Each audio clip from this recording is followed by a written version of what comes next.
In this week's Bizline, Vietnam attracts lending global semiconductor companies. And in our crosstalk, Vietnam export performance 3 years after CPTPP took effect, especially to the Canadian market.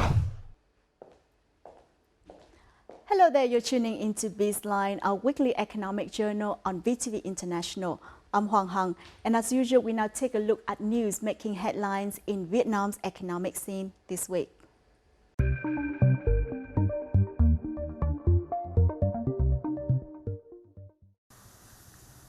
The world's leading chip manufacturers such as Intel and Samsung have secured footholds in Vietnam against the backdrop of an increasing heated global semiconductor race. According to TechNavio, the semiconductor market in Vietnam is expected to grow by $1.65 billion in the period 2021-2025. Vietnam continues to be the focus of the semiconductor industries as Samsung has announced plans to produce semiconductor components from July next year after an additional investment of $920 million. Vietnam is also home to Intel's largest assembly and testing factory due to an investment of $1.5 billion. In addition, many other major international semiconductor companies are also setting up factories in Vietnam, such as USI Electronics of Taiwan, China, or Renesas Electronics of Japan. Vietnam ranks 5th out of 35 Asian markets in terms of economic openness, according to a report by market researcher Fitch Solutions. In Asia, Vietnam was outperformed by Singapore, Hong Kong, China, Macau, China, and Malaysia. Globally, it ranks 20th out of 201 markets. Fitch's economic openness rankings are generated by two main indicators: trade and investment openness, which are based on import, export, and foreign direct investment values as a percentage of GDP. Vietnam scored 89.2 in terms of trade openness, ranking 2nd in the region and 5th globally, thanks to its attractiveness as a destination for businesses looking for alternatives to China or adopting a China Plus One supply chain policy to reduce manufacturing dependence on the country. In the first 6 months of 2022, import and export turnover continued to increase, with a total turnover of more than $371.3 billion. The export of goods increased by 17.3% over the same period last year, reaching more than $186 billion. The Ministry of Industry and Trade said that the export turnover of goods in 2022 is estimated at $368 billion, an increase of about 9.46% compared to 2021, exceeding the target set. In the second half of 2022, the demand for Vietnam's export of goods is expected to continue to increase, according to the import-export cycle and the efficiencies of the free trade agreements, especially the CPTPP, EVFTA, UK VFTA, and RCEP, which are being implemented more comprehensively. It is forecast that import and export activities will continue to thrive. After 2 years of the free trade agreement between Vietnam and the EU, EVFTA, Vietnam's export turnover to Europe has reached about $83 billion, an increase of approximately 15%. According to the Import-Export Department of the Ministry of Industry and Trade, many industries, such as footwear, textiles, seafood, wood, and vegetables, have made good use of the opportunities arising from the free trade agreement to increase export turnover into the EU market. In particular, Vietnam's export of agricultural products, food, and vegetables is growing at a rate of 20 to 30% per year and is unrestricted in terms of type and output. According to the assessment, if the opportunities flowing from the EVFTA agreement are seized, Vietnam's market share in the EU has further development potential. Technology students from 5 universities in Vietnam will be granted a visa to enter South Korea. This comes from Korea's policy of attracting scientific talents. South Korea will issue a visa to students majoring in science and technologies at 200 of the world's best universities as voted by American Time magazine, or at the top 500 university in the World University Rankings. Third, in Vietnam, technology students from 5 universities will be granted this visa. The 5 universities are Duy Tân University, Tôn Đức Thắng University, Vietnam National University, Hanoi University of Science and Technologies, and Vietnam National University, Ho Chi Minh City. The Korean government can extend their stay to help them find work in South Korea and support their transitions to a work visa or startup visa. Those are some highlights in Vietnam's economic scene. Up next in our crosstalk, we will look into Vietnam's export performance 3 years after the CPTPP took effect, especially for the Canadian market. Prime Minister Phạm Minh Chính has expressed his wish that during his tenure, Canadian Ambassador to Vietnam Shawn Steil will make active contributions to Vietnam-Canada Comprehensive Partnership. During a reception in Hanoi on August 23rd, Prime Minister Phạm Minh Chính expressed his delight at the effective and practical development of bilateral ties, with two-way trade hitting $3.57 billion in the first half of this year, up 25.5% annually. Vietnam export to Canada surged 32%, over $3.25 billion in the period. As the two countries are a member of the CPTPP, Prime Minister Phạm Minh Chính highlighted the need to lift two-way trade, partly by making it easier for Vietnamese goods, especially agro-fishery, fruit, cashew nuts, coffee, honey, and wooden furniture, to enter Canada. The four American members of the CPTPP have highly open economies, as Canada has 15 FTAs, Mexico had 13, Chile had 29, and Peru had 22. Vietnam can make use of these connections to access the markets these countries have had FTAs with, though this work is not easy since each FTA has different rules of origin.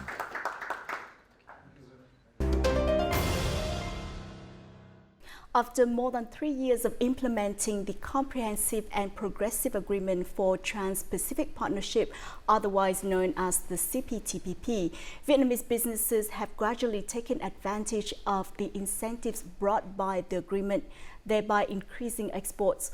For the Canadian market, FDI sectors contribute nearly 80% of the export value, while textile, footwear and wood products of Vietnamese enterprises accounts for only about 5% of export value.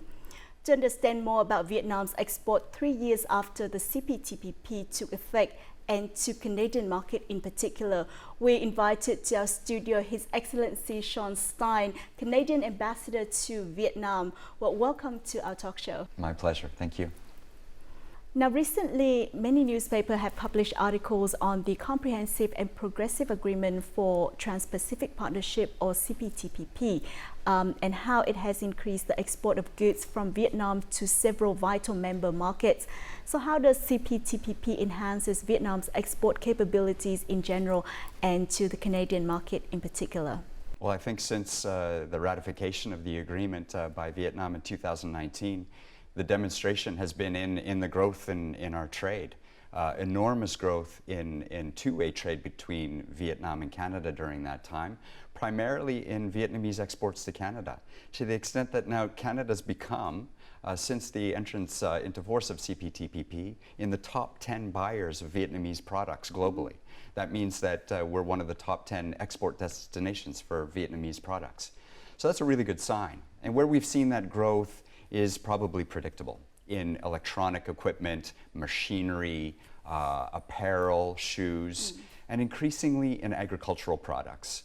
And so I think the strength of the Vietnamese exports since CPTPP is showing itself that it can be very competitive in the Canadian market for these kinds of products. Looking forward, I think we're only going to see further growth. In fact, the first half of this year has already seen a great recovery because of the pandemic recovery, but also those exports from Vietnam into Canada have grown even further.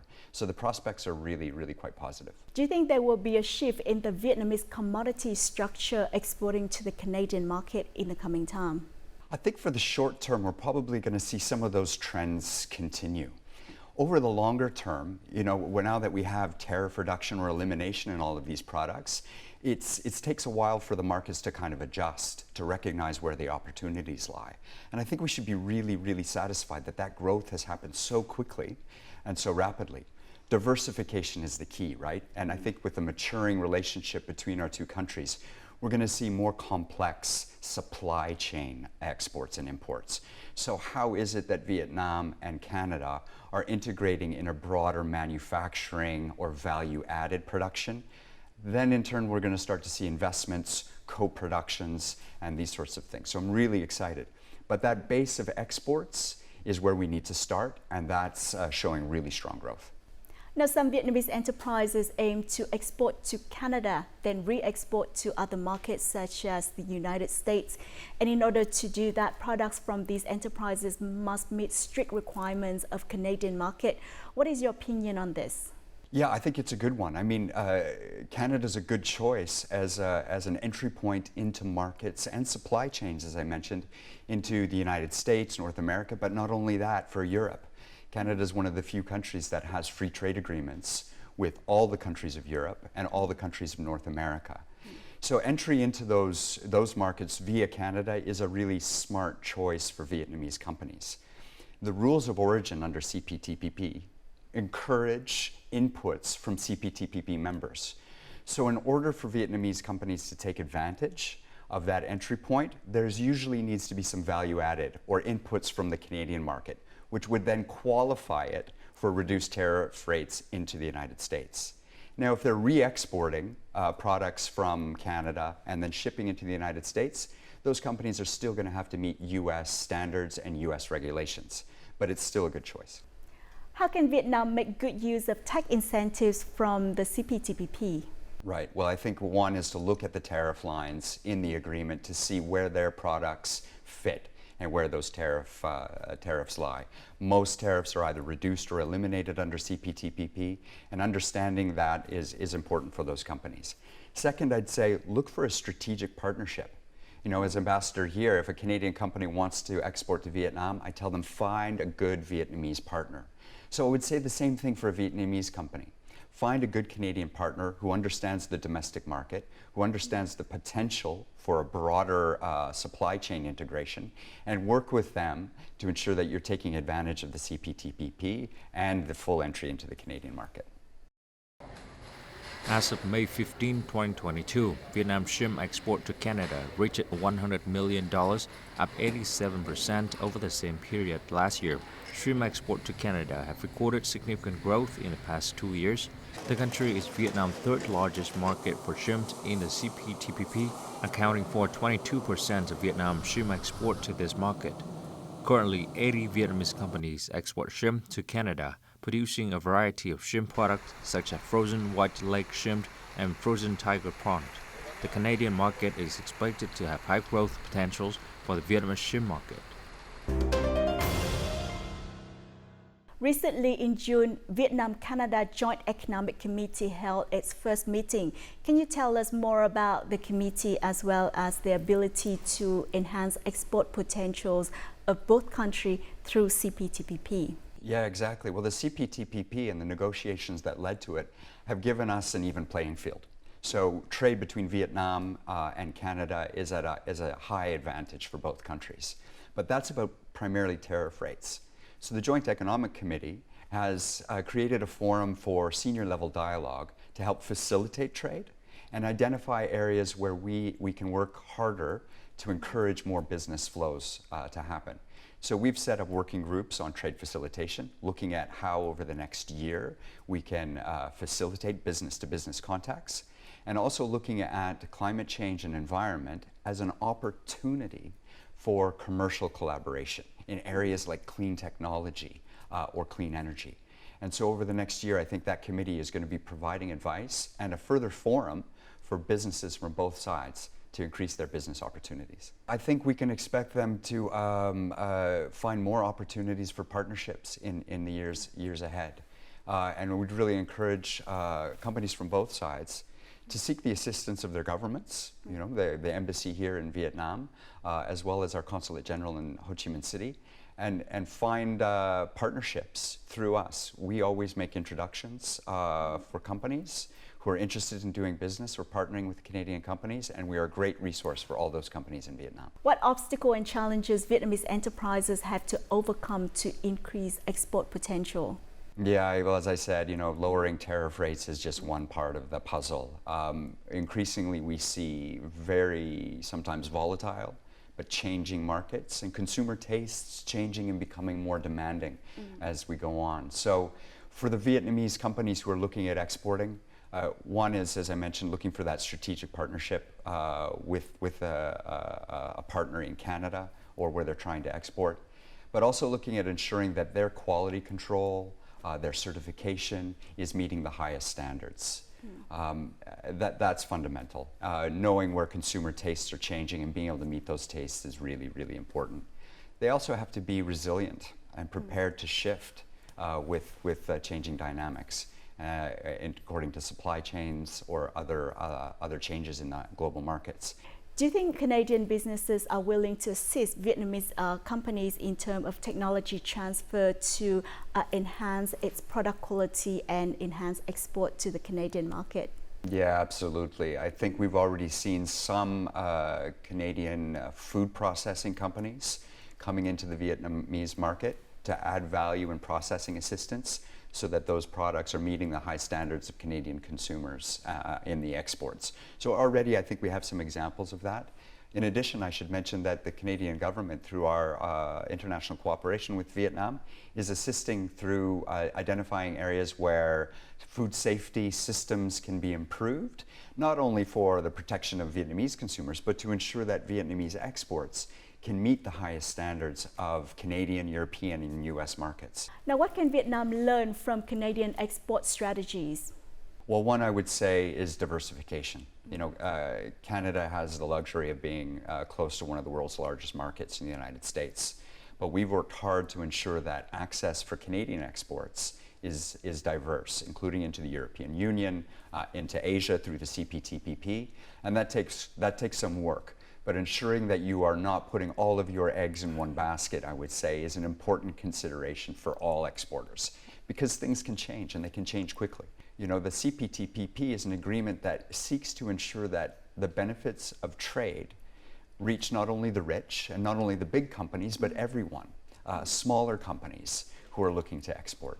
And part of ensuring that trade is equitable and inclusive means that the CPTPP also pays attention to things like labor standards, environmental standards.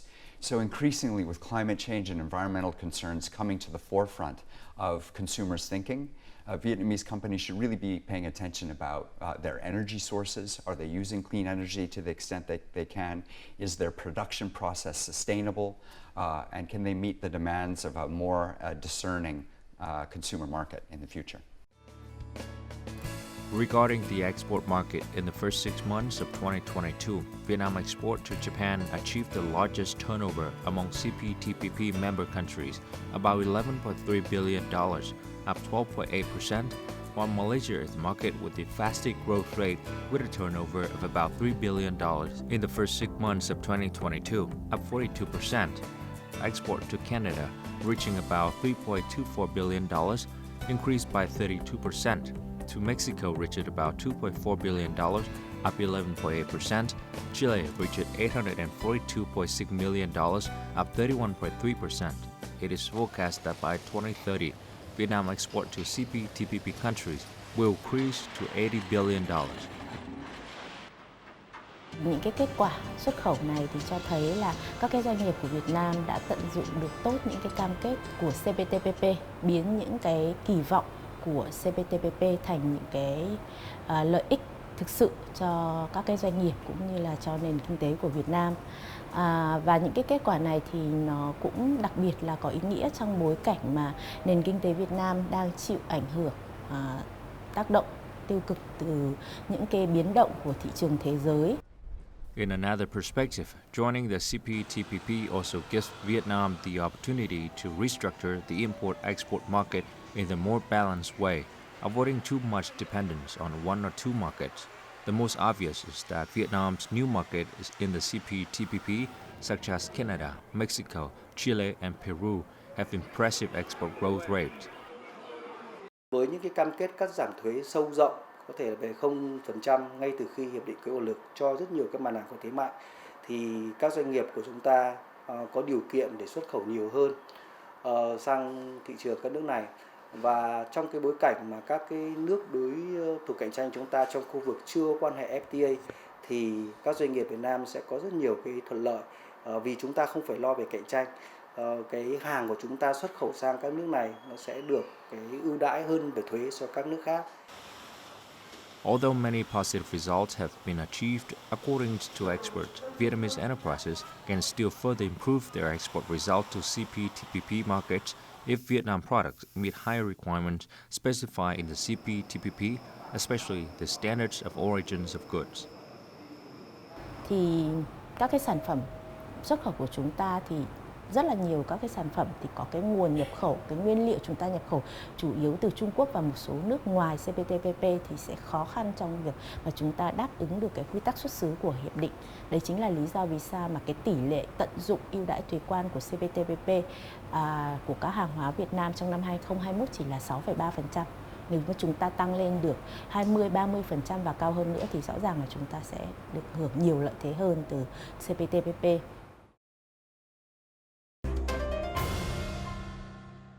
And can you give some forecast on Vietnam exports in the last months of 2022? Prospects are incredibly positive. As I said, I think our first half of this year, we've already seen the trade statistics grow quite rapidly.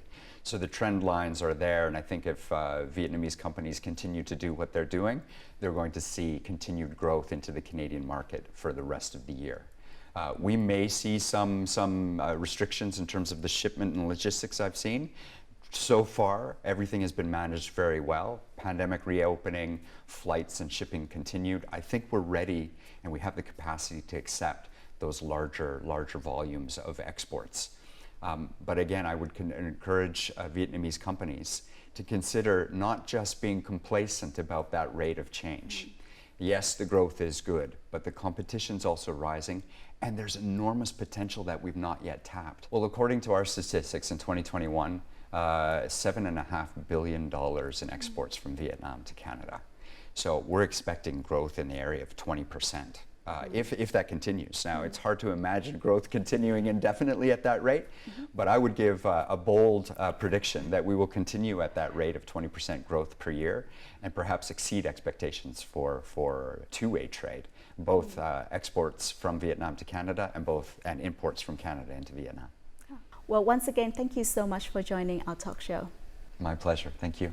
The CPTPP creates opportunities and challenges for Vietnamese enterprises, and some experts said that in order to increase export turnover to these markets, Vietnamese enterprises need to pay more attention to improving the localization rate and value-added content in Vietnamese products.